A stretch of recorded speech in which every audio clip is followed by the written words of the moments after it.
Well, good evening. Evening. Welcome to another edition of What, How, Why Wednesday.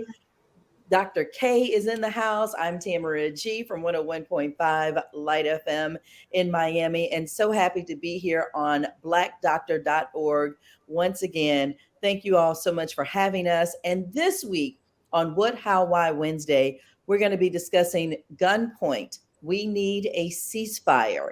We have some wonderful doctors who their specialty is dealing with what happens after gunfire. We have a psychiatrist, we have a trauma doctor, and we're going to be finding out more information about truly why we need gunpoint, we need a ceasefire tonight on blackdoctor.org. So thank you so much for joining us. Dr. K, thank you for coming and doing this once again. You know, these have been wonderful every Wednesday. We've been doing them during the month of May, and now we're spilling over into June because truly there have been so many topics that have affected our people and just people in general.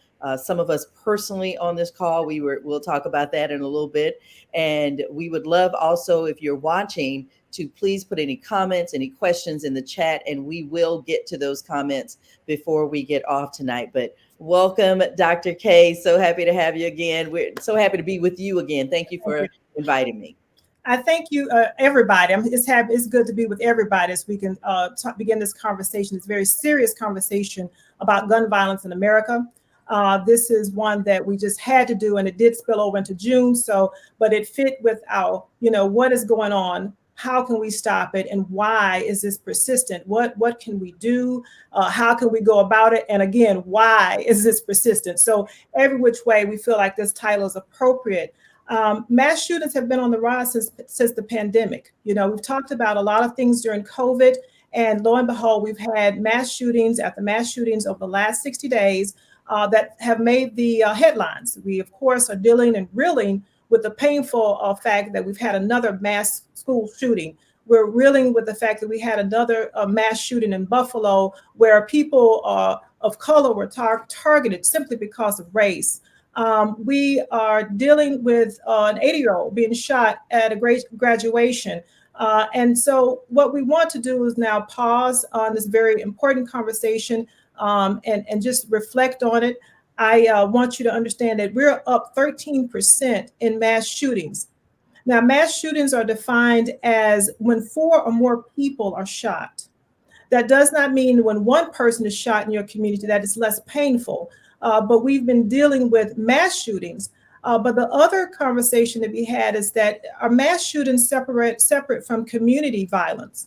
Because we are seeing the fact that some of these shootings make the news, but by and far in Black communities, we have mass shootings all the time.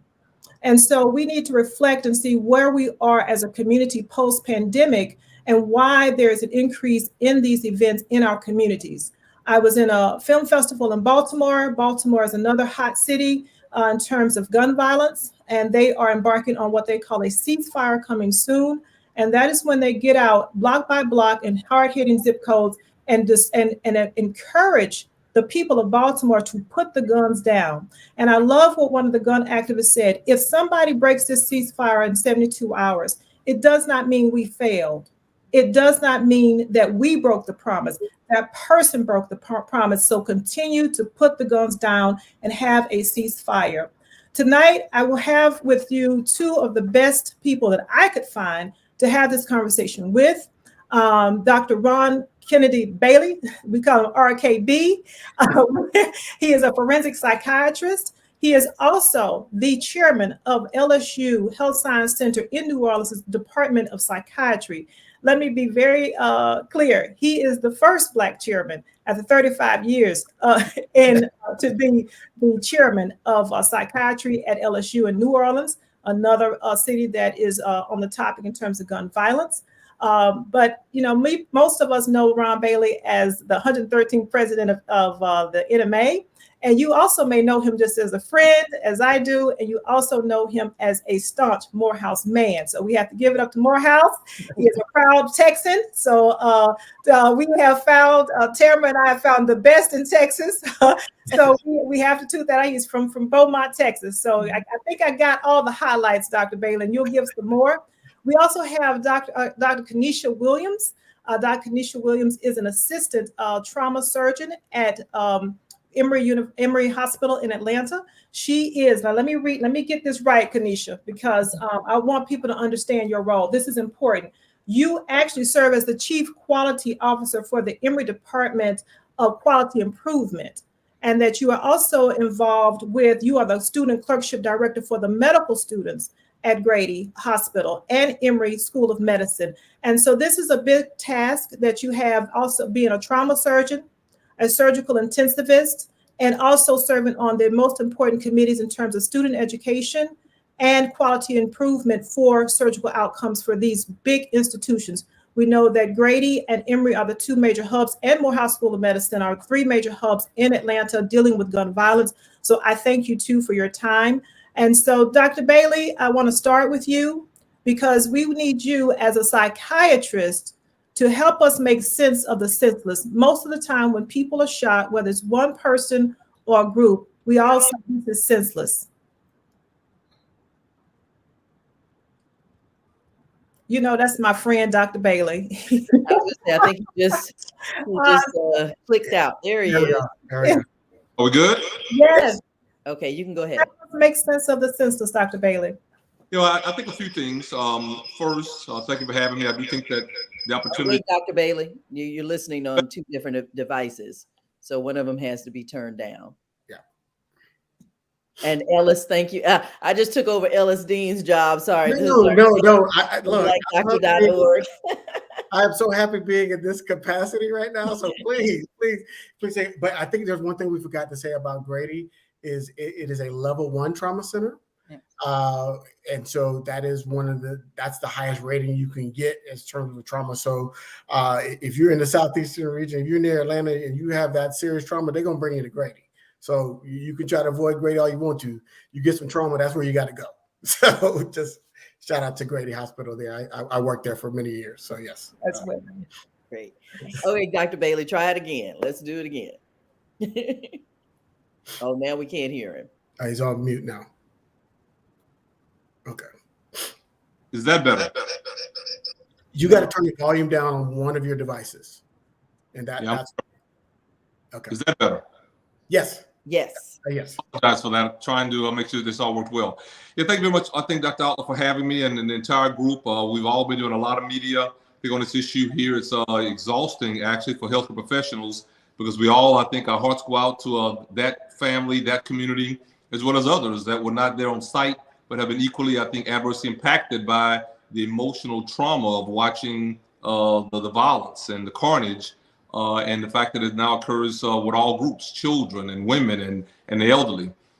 Three things really come to mind, and I'd love to take some questions as we go throughout the day. One, first and foremost, it's hard to have this argument, and I've been writing about, as Dr. Outler mentioned, for this issue for almost a decade now, without simply saying that until we get the issue of guns under control, the volume of guns, 400 million in America, more guns than Americans, the capacity of guns, their high magazine capacity, like machine guns, with rapid fire capability, the fact that you can actually manipulate them and make a small gun or bigger gun, what's called a bump stock, and make a gun that was bought legally, illegally purchased gun because of its capacity and high volatility.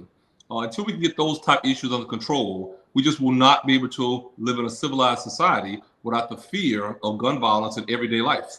We talk about having metal detectors in certain places, airports and ball games. What if every time you went to a library or a school, for example, or a grocery store, you had to have a metal detector?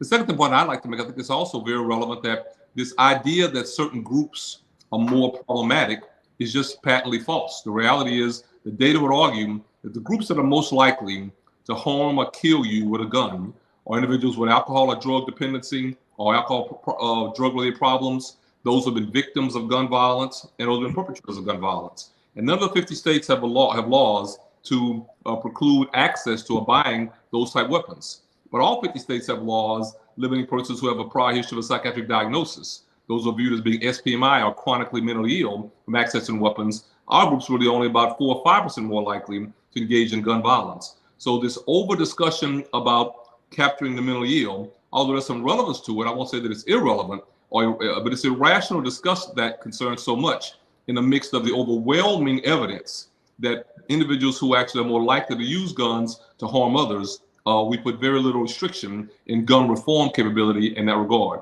And the final point I'd also argue is I think that the other issue is law enforcement.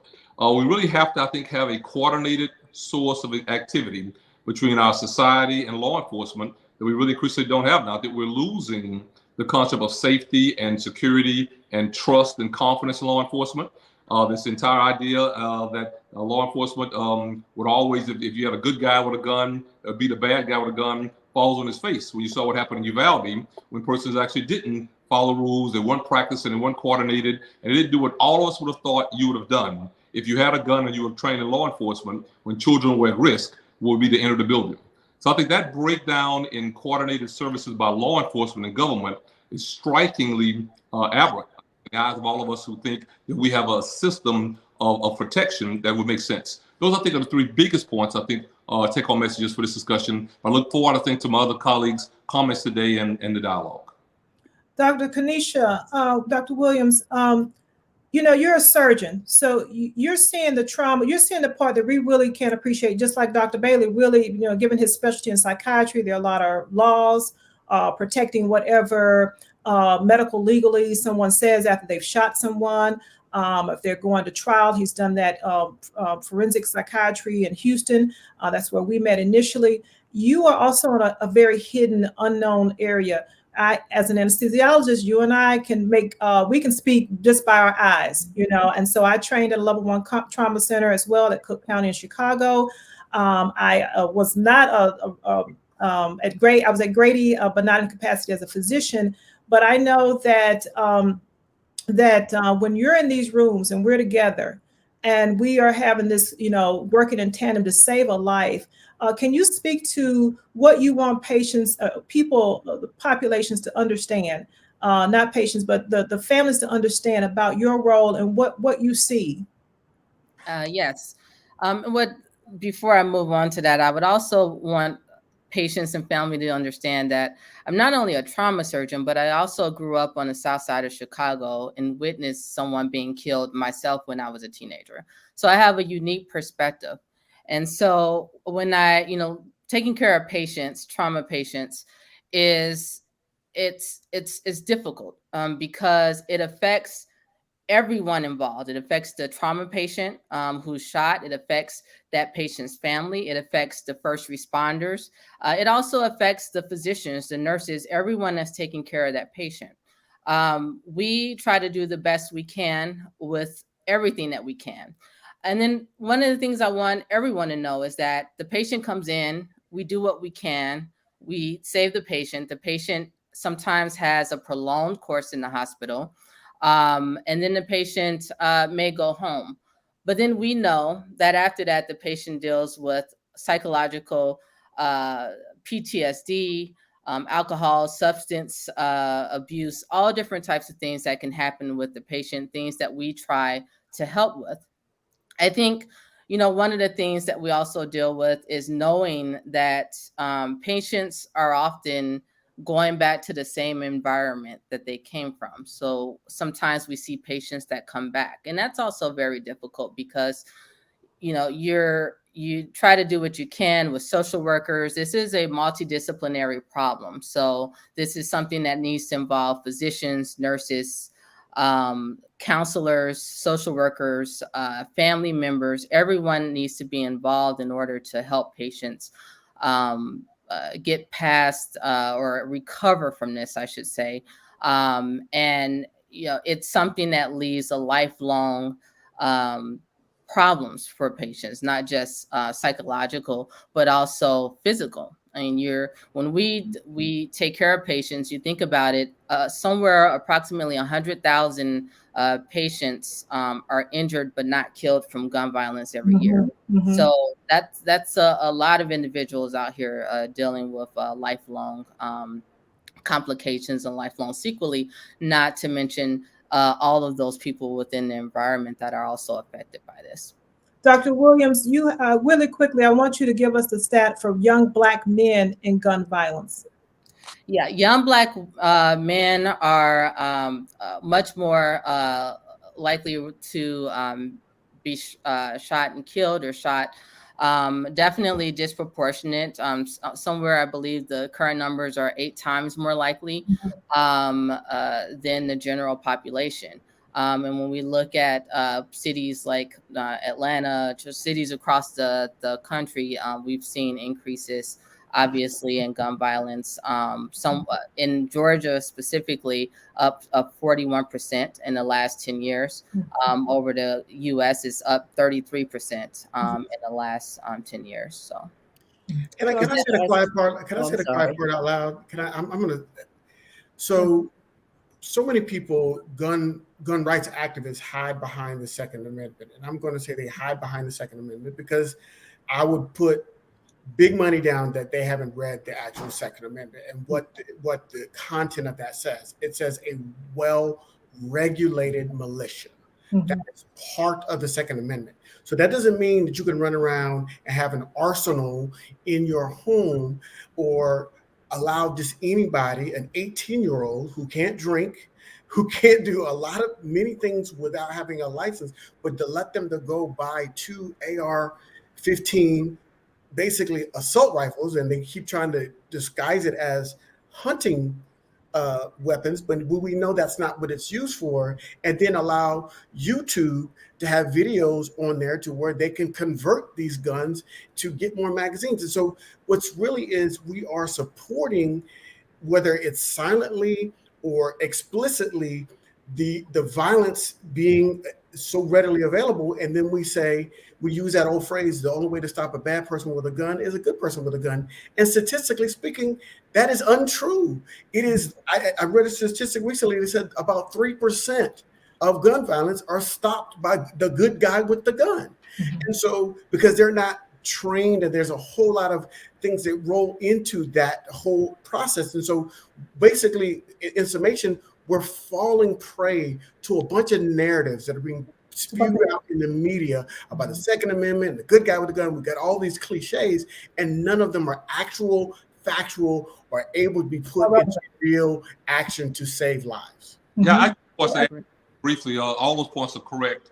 And the other, say the truth out loud, is that there's just too much money changing hands in the entire enterprise. I can't read a number that's ever lower than the last number I read. It was $1 billion, and it was $3 billion. Now it's just many $1 billion. So the sheer volume of guns, 400 million in America, the expense of those guns, people claim they're buying one for whatever reason. Somebody breaks it out and steals it and sells it on the underground market. The price goes even higher. So I think that we have to appreciate that all the rest of it, I think, has always just been a language of underpinning to kind of keep the message going, because there's so much. It's really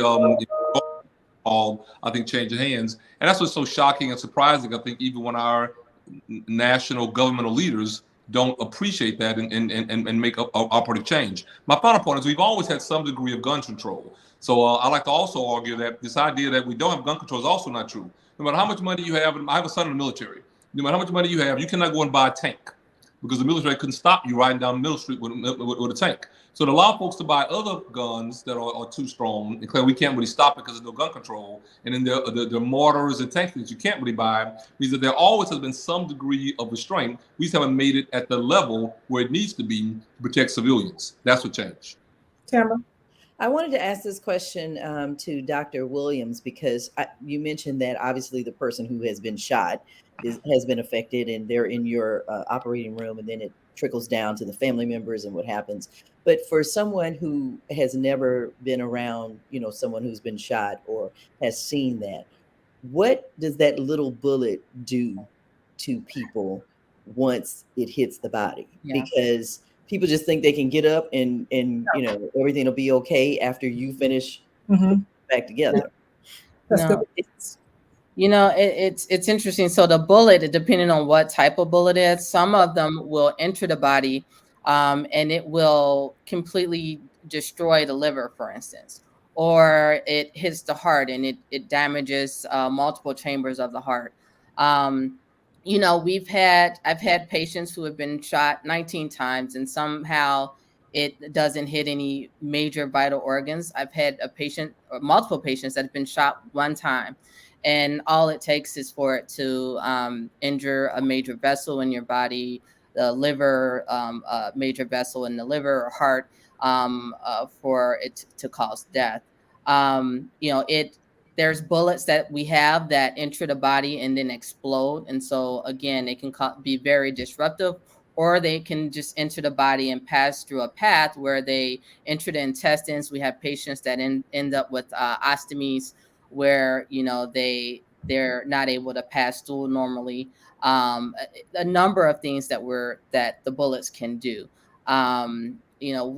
I've seen bullet injuries. There's no part of the body that I haven't seen injured that I haven't operated on. Mm-hmm. And I trained in Chicago at a level 1 trauma center, and then I've been at Grady for 5 years now. Mm-hmm. And I always tell people there's no part of the body that I haven't operated on except for the brain, because that's the neurosurgeons. Mm-hmm. But it's we see great devastation. Yeah.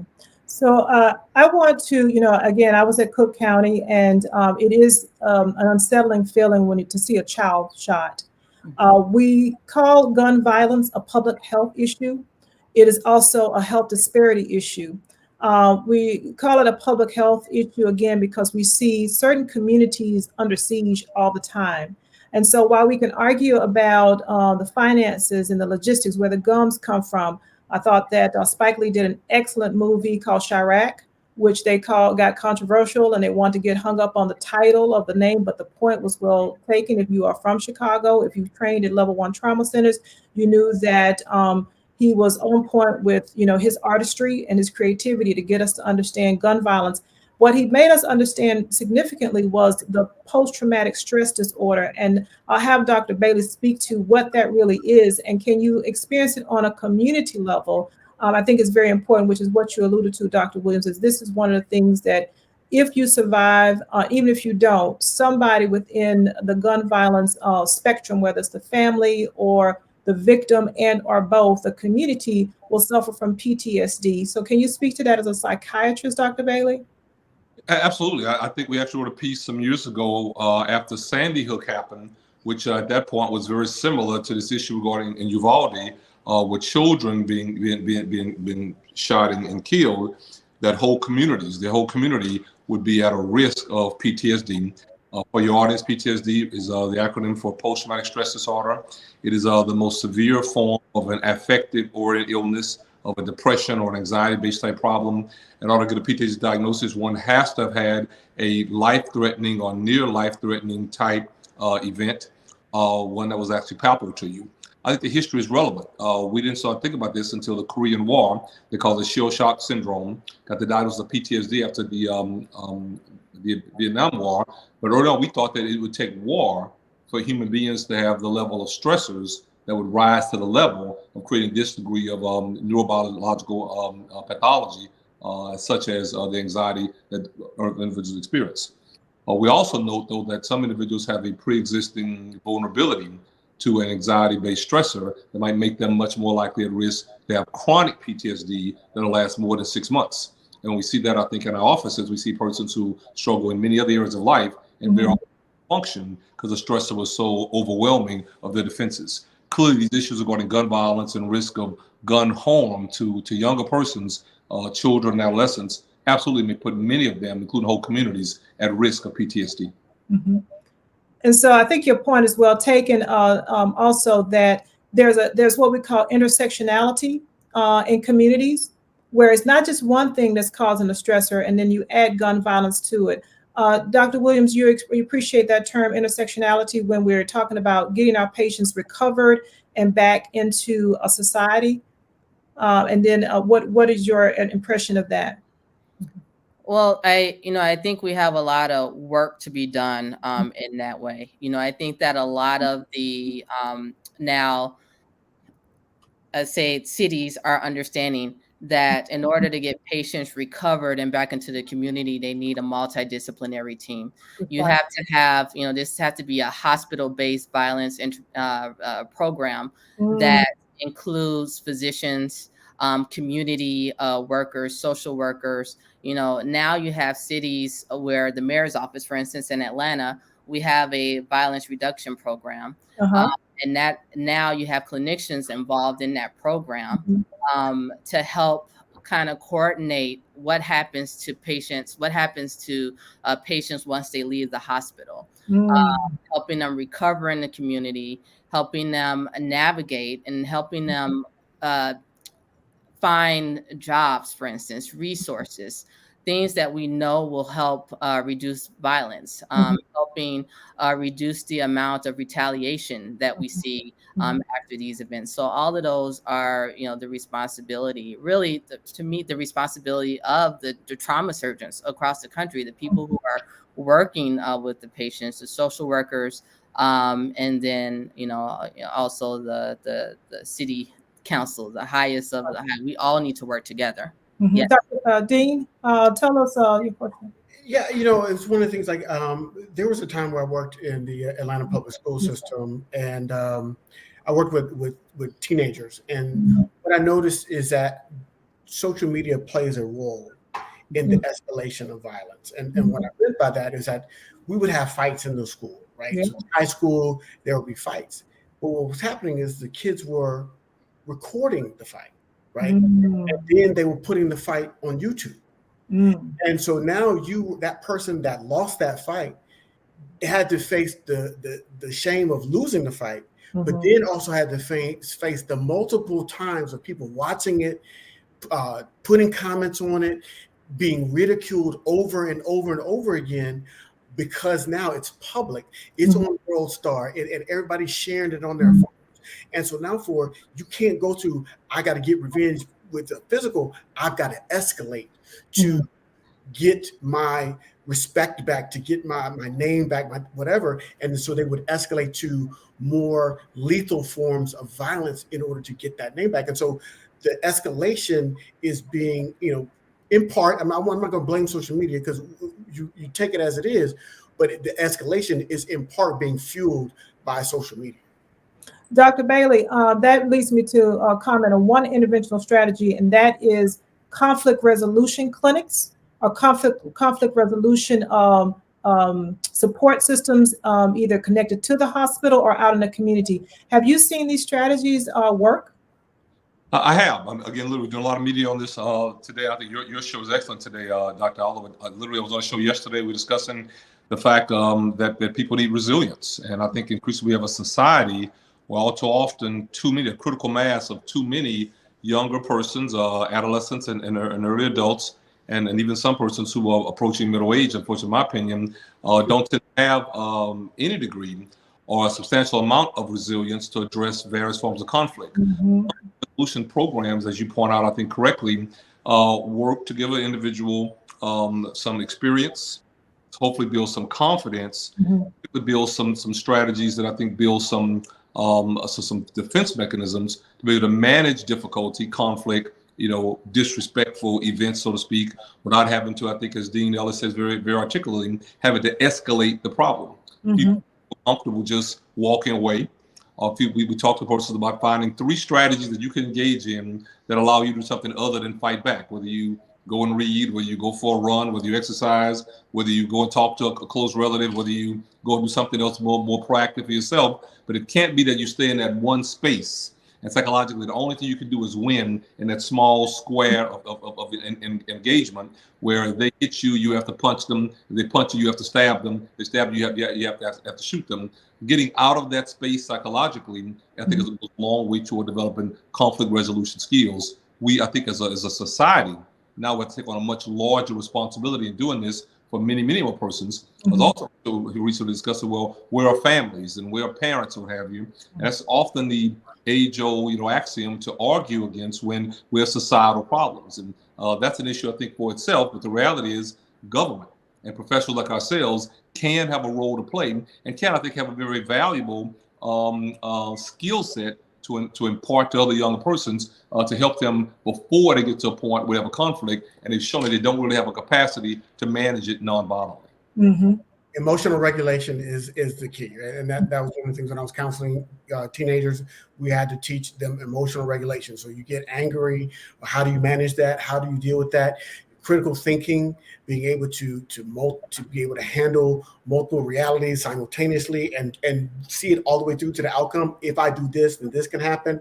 We've got to be able to teach our children that again. So those are some of the skills that I see that are lacking, particularly in poverty-stricken areas where there's low emotional regulation, low critical thinking ability, and so therefore you go to stimulus response very, very quickly, and they forget that there's a freedom to choose your response every time there's a stimulus. And so if we can teach our population as a whole those skill sets, I think we can de-escalate some of the violence and what's happening outside of what's happening in some of the conversations about gun control. We also need to tell them that there's always consequences too, because when you there's that piece too. make those choices, you've got to be prepared for the consequences. If you are just now tuning in to What, How, Why Wednesday, welcome. We're so happy to have you. Tonight we're talking about gunpoint. We need a ceasefire. I'm Tamara G. Dr. Kendra Outler is an anesthesiologist in the DC area, of course, co-hosting this tonight. And we have Dr. Ron Bailey. He is the head of psychiatry at LSU, also the 113th president of the National Medical Association. And we have Dr. Kanisha Williams on. She is from Emory University, also a Grady trauma surgeon. And we have Ellis Dean from blackdoctor.org. Thank you all so much for giving us this platform tonight. When Dr. K asked me to be on tonight to help co-host this, she wanted me to tell a personal story and try to get through it without crying. But one of my classmates was killed about 2 weeks ago. He also made national headlines, Dr. John Chang in California. He was the doctor who saved everyone else at the church. And you just never think that it's going to hit you or someone you know, and especially someone like John Chang, most likely to succeed, had a wonderful practice in LA, always came home to East Texas for our class reunions. We were celebrating our 35th. I know it looks like I just graduated last year, but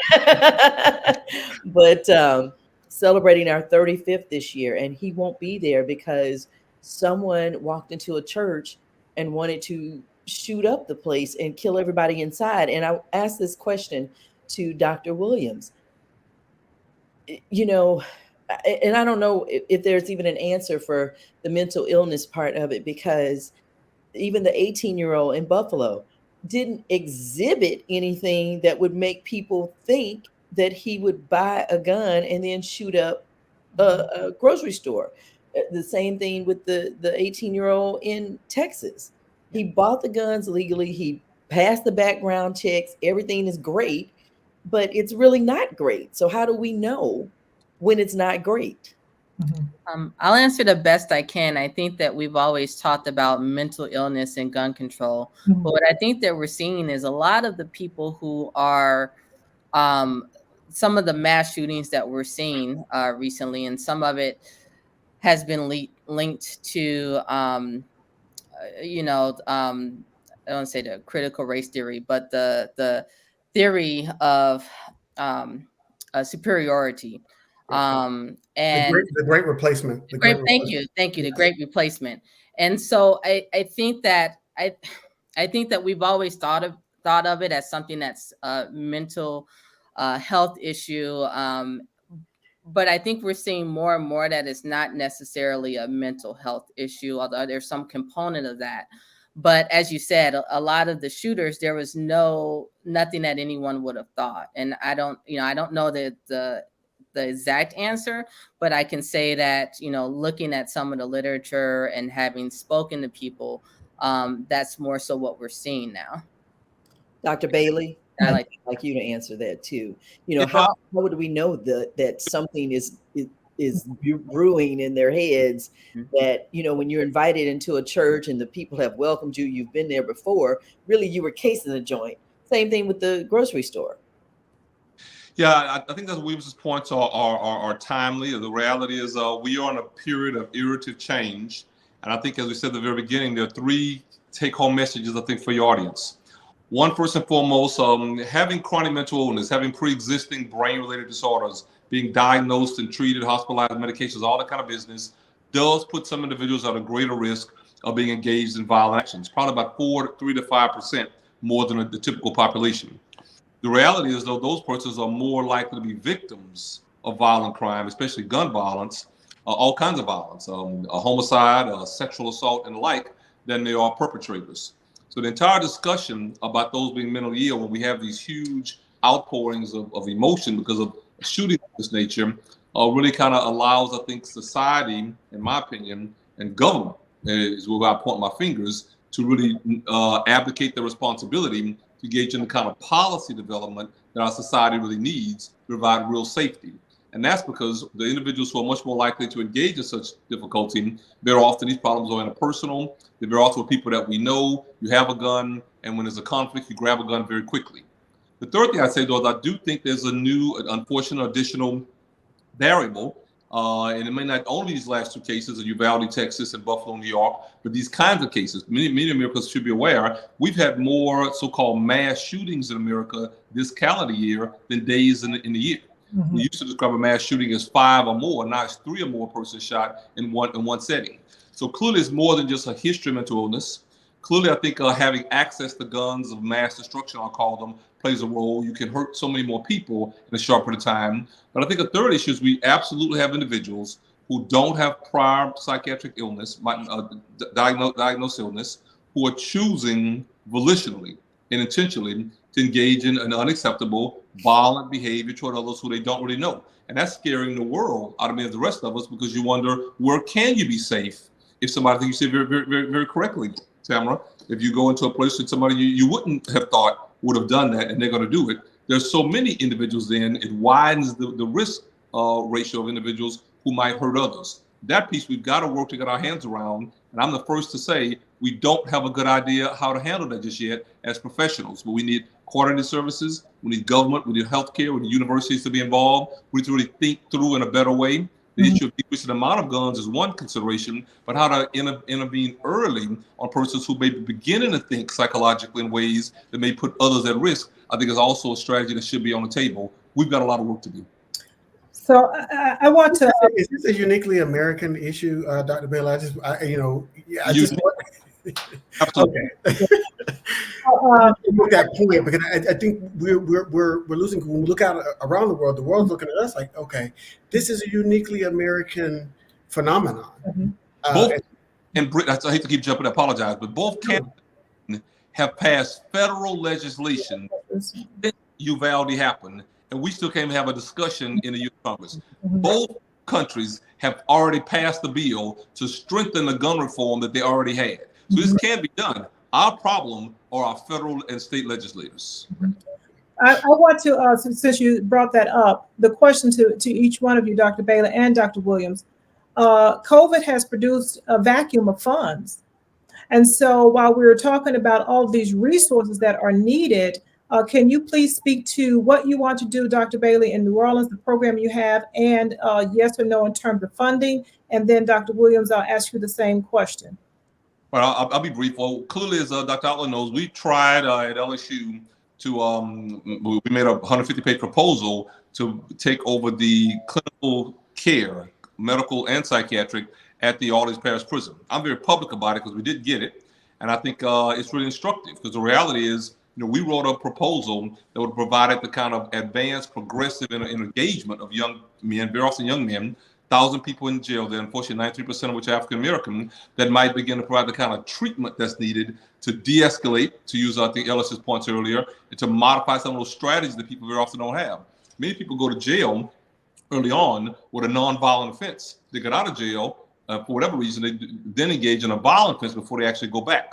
We need to find some strategy in some location, and I think jails are a very good place to do so, early in the violent action or the criminogenic type action of young men, to begin to find ways to address it. And one strategy that I talked to Dr. Outlaw about was we were going to do an ACEs, one of these adverse child life experiences, on everyone, because I believe in this comment hurt people. So many individuals who've been emotionally or physically or sexually abused or harmed when they were younger are right to become the individuals when they're older, late teens and young adults, to engage in violent acts toward others. We can't wait for that violent act to then put them in jail and put them in prison and try to be punitive toward them. I think strategies to employ some psychiatric maneuvers early may be progressive, hopefully maybe a bit more forward thinking, and can be helpful. New Orleans is beginning to show some attention to it. We may get this 200-bed original treatment facility in the old VA hospital to do exactly.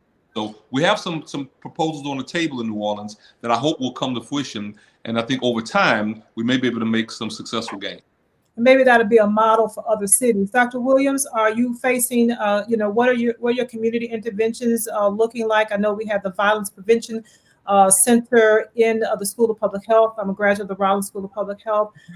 And do you have funding? Because we can talk about this, but do we have funding? So we do have funding. The city of Atlanta has dedicated money to this problem. We've seen a uptake in violence, and the city has recognized that, and they want to put things into place to improve that. So at the end of last year, the mayor's office really put out statements, and one of those things was they want a hospital-based violence prevention program. Grady has had programs, and one of the things that we're looking to do is expand our program to work more with a lot of the individual programs that exist, because there's a lot of programs that have always existed. But what happens sometimes, especially in major cities, is that you have a lot of programs that work in silos.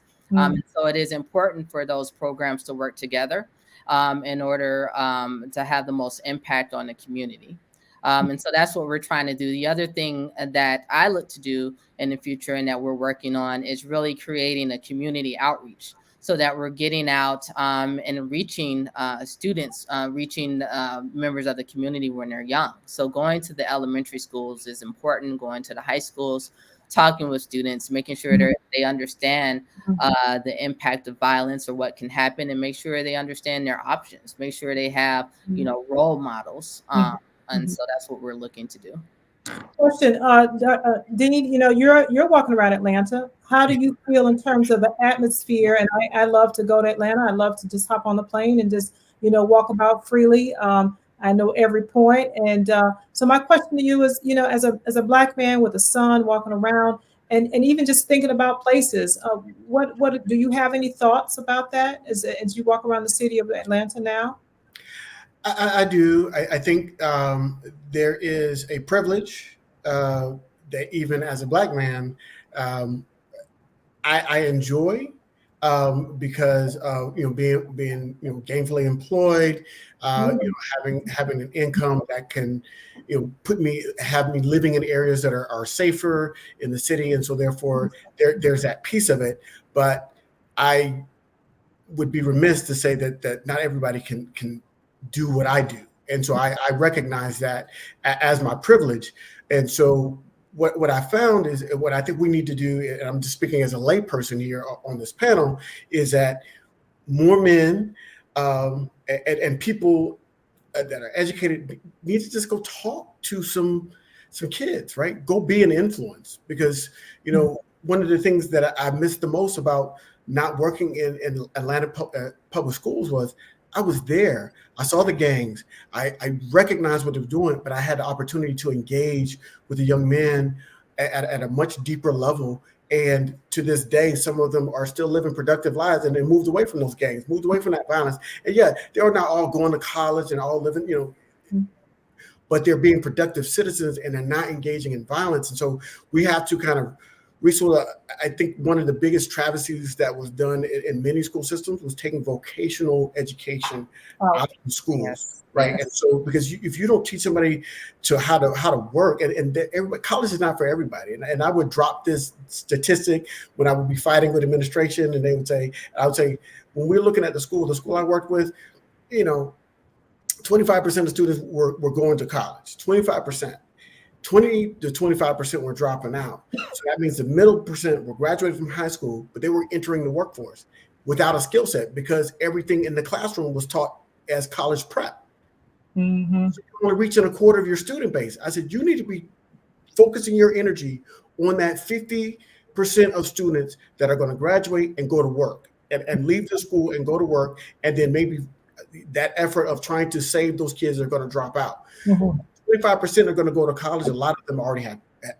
When I would talk to them, they had parents in their home. They had people around them that were going to support them. They were going to make that college jump. There's a few, about 5% that the teachers can influence, but 20% they were already going to go to college. Focus on getting those people work that could be gainfully employed so they can get out of the streets, get out of, because what I was seeing when kids would graduate and they didn't have jobs set, they resorted to crime and violence, followed very, very, closely after that. I got kids that I know personally that were in my classroom that ended up being killed in Atlanta because they were joyriding, they stole a car, joyrided, and ended up getting in a car accident, running from the police.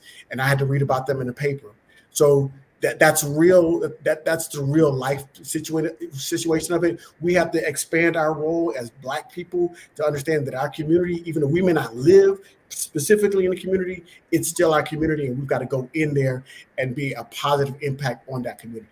Let me piggyback. On my soapbox. I'll get off the soapbox. But I have to say this because I grew up in Houston and we had schools that were focused. It's more than a job. It's about the fact that you left the day feeling like you had produced something, that you had some self-esteem and some self-worth. And so, I was in the magnet program, but I was always jealous of the kids who were in home ed. And I would think that, they left every day feeling that they were smart, that they had creativity, that they produced something of value. And while I was the smart girl, as they say, but I never left the day feeling, that I had something tangible. And for some kids, that is vital, that is important. So, we argue about certain programs and, this is, this makes people think that this is all that they can do. I mean, I did some testing and one day it said, these are your best occupations, clerkships, beautician, what have you. That didn't make me feel less than. I just said, okay, great. I can do this and I can study hard. But what I know about kids that learn how to do home ed and vocational programs, Eaton Worthen School for Cosmetology, the Lamar School for Law Enforcement, they left with some type of direction and some type of goals. And I think that that's also, to your point, Dean Ellis, that we do need to make sure that our kids feel that their life is valuable and that there's something to work towards and there's a future out there for them to have. And I think this, Dr. Bailey will attest to that people need to feel hopeful. Oh, I fully agree. I think that Elsie's points, all three of them, were timely. One, I don't think any doubt. We won't be able to find a way to address it. We don't find a way to get more Black men in the circle of influence with young Black boys. Whether you are their biological father or whether you're their little league coach, if you play little league sports like I did, little league baseball, or whether you're at the Y or the pastor, the case may be, people have to have role models. You have to see what other people look like you do. I think it's a very timely point. The other issue is also true, though, this idea that I think Dr. Allah points out. The reality is people should feel that there's a practical validation to your day, let alone your week and your year and your whole high school experience. And I think you're right. We all are recognizing that many young people drop out because they feel like there is no validation to their day. It didn't matter if they came or didn't attend. If all the attention is just on the people who are in the magnet program or in the private school or whatever that case may be, we have to, as a society, you're right, I think, Dr. Outlaw, find some relative importance and create some valuable aspects and institutions, I think, for all the others. I didn't know the number was 50%, as Ellis points out, but that's actually well stated. If half the people there are not going to either go to college or not going to go to college to do these, in-year, grad program, like many of us, if you will, or and a fourth are going to drop out totally, you really should be teaching to the mean. To the half that are going to finish, get a good, solid high school education, and be a productive member of society with a skill set that allows them to address a job that really matters. We're missing a lot of that and losing a whole generation because of it. And then we wonder why so many people resort to these little 5 and 10 cent, penny ante, nickel and dime crimes. And then we arrest them, and then you're on probation, then you violate your probation, then you get a better difficulty, and somebody gets popped. They call it the laws are against you. It's a drug offense. It's a vicious cycle for too many people who are unresourced and uneducated and unsophisticated in our society, and then they end up being a victim, in my opinion, very often of a system that over-criminalizes them and makes them part of the criminal justice system. So people like us have got to find a way to break through this. I've been talking politics a lot tonight, but there may be some other strategies to use as well. But there's got to be a way to do this thing better. And it should be we wait until the end of the spectrum, when somebody pulls out an AR-15 and kills 20 people, and all of a sudden I think our society says we got to do better in these areas. All of these areas, I think, very often are circumspect in this process. All right, we're going to go to some of the comments and questions that are now in the chat. Thank you to DeWade telling us today that a mass shooting at a Tulsa hospital this afternoon and 3 killed. So we'll have to look that up. Thank you to Patrick for watching from Florida. Marvin is watching from Chicago. He says a policewoman was shot on the South Side today. Police searching for that suspect. Connie, pro-life Republican senators appear to give guns precedence over precious lives. It is obvious since they give sidetrack answers such as Senator Cruz. So that's her comment. And we just have so many people who are watching. Naja, I think, says, I like that he said you may not live in the neighborhood, but it's still your community, so get involved. And Marvin says that LSU hit it on the head, no vocational education. So thank that's you big. all. It's big, and that's a piggyback on what Dr. Outler was saying about having value, right? People need to feel value. We know from a psychological perspective, people need to feel value. And so what Dr. Bailey was mentioning earlier about, doing that risk assessment on kids, or going back and finding out, okay, were they abused as a child? And that erodes that feeling of being valued, that self-esteem. And when you don't have value in yourself, you rarely see value in other people. And so that makes it easier to pull out that gun. Hey, I don't care about myself or my own personal safety, so why should I care about yours? And then therefore we have the escalation of violence. So we really have to find the value in ourselves, find the value in our children, help them understand what their value is, and they can walk stronger and taller, knowing that they have some worth. I wanted to ask Dr. Williams this question, because before we started the chat and had everybody on, Dr. Bailey had said that really a lot of the crime and a lot of the gun violence happens with interpersonal. Yes. It's somebody somebody that you live with, somebody that you love or whatever. So are you seeing this, Dr. Williams, as a disparity issue, or truly is it a gun issue? Like too many people have guns, regardless of whether it's right, whatever. I think it's both. I think it's a disparity issue, right? There's a lot that goes into it. There's a lot of domestic things that happen. I see the domestic part of it all the time, or like you said, the conflict, where there's conflict between people. But also there's a lot of guns. I mean, there's a lot of guns on the street, and you have people who, one of the things that happens is that people who are exposed to violence have higher likelihood of engaging in alcohol or drugs. And then those people, if they have guns, have less inhibition to using those guns. And so sometimes those guns are used on their siblings or wives or husbands, or so there's a lot of domestic or acquaintances that maybe they would not have otherwise. But there are a lot of guns, and we're seeing more and more people that are buying guns. There's more guns on the streets, right? And then the amount of crime or gun incidences have increased by 33% over the last 10 years in the U.S. And so, you look at other countries, where if you have other countries where sometimes the domestic dispute is a lot of stab wounds, for instance. There's a lot of knives, but I think part of it is it's both. I think there's a lot there. Both have to be. I don't think you can just focus on one. I think you do need to focus on the amount of guns that are in the community, but I think you also have to focus on why someone would choose to use the gun in the first place. So I think there's that both.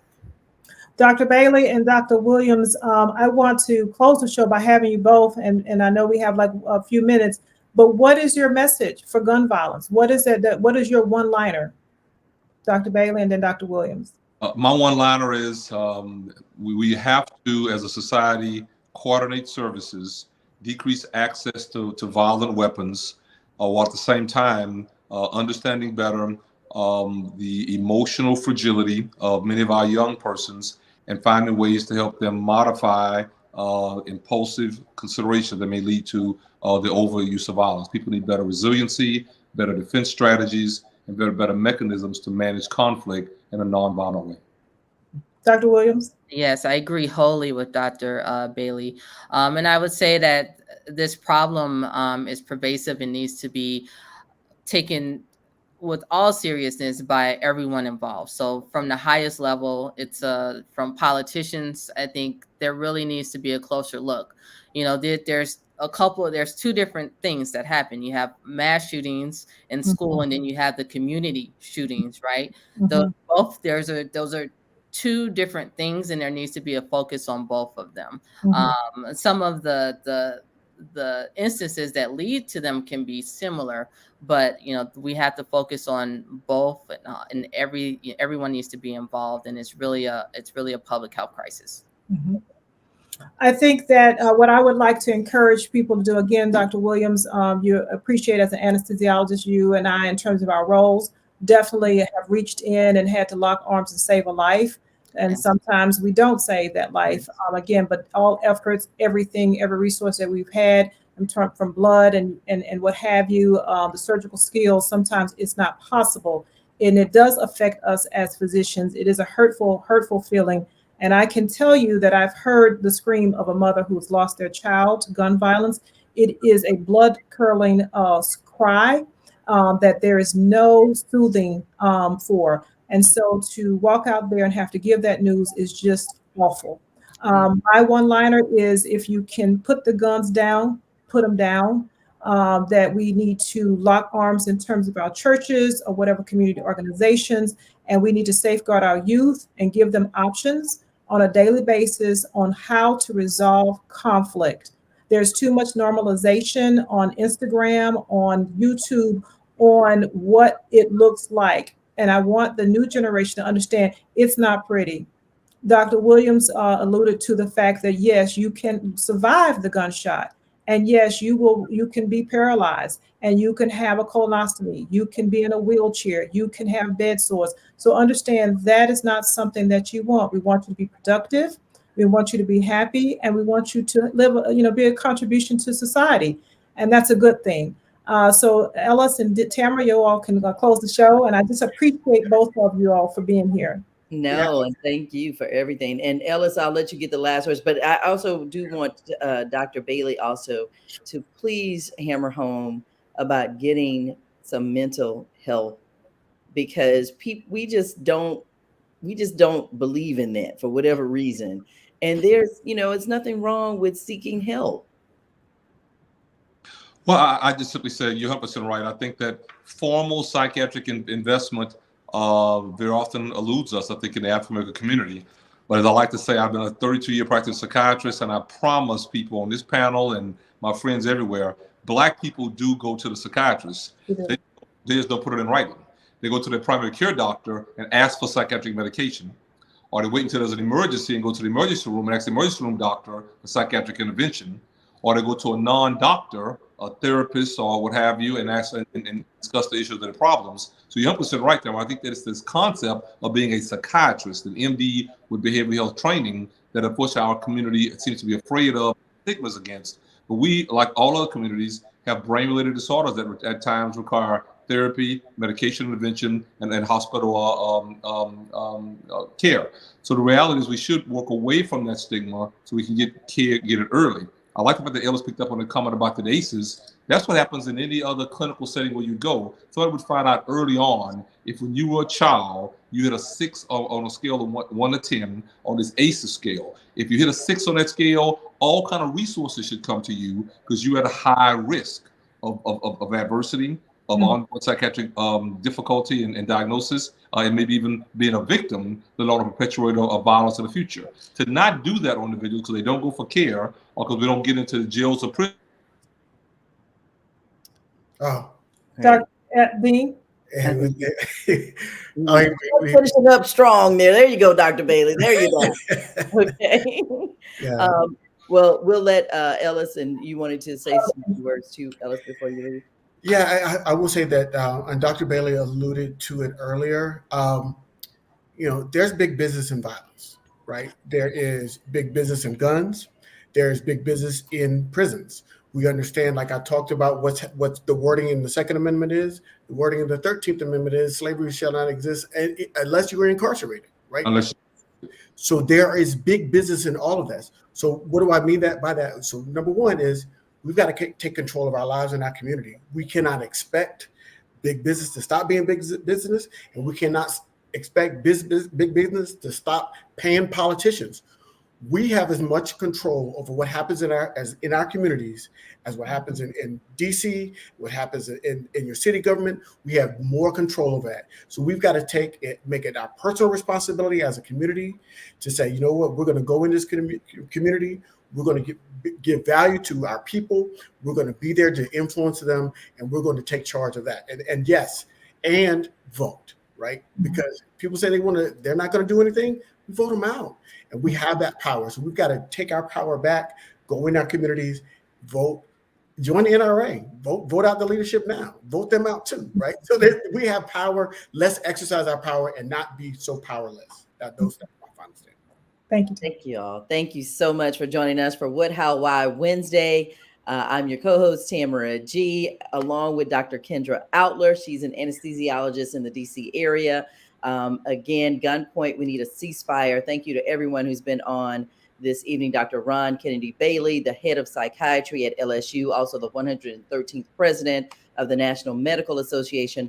Dr. Kanisha Williams, Emory University, also Grady trauma surgeon. And we also have Ellis Dean, who has been our technical person tonight, helping us with blackdoctor.org. So thank you for giving us the platform. Speaking of platforms, don't forget to go to Dr. K's health and wellness platform. It's called myuzima.org, myuzima.org for more information and more of these that we're going to be doing. So thank you all so much for being here tonight. And until next time. Thank you so much. Good night. Excellent.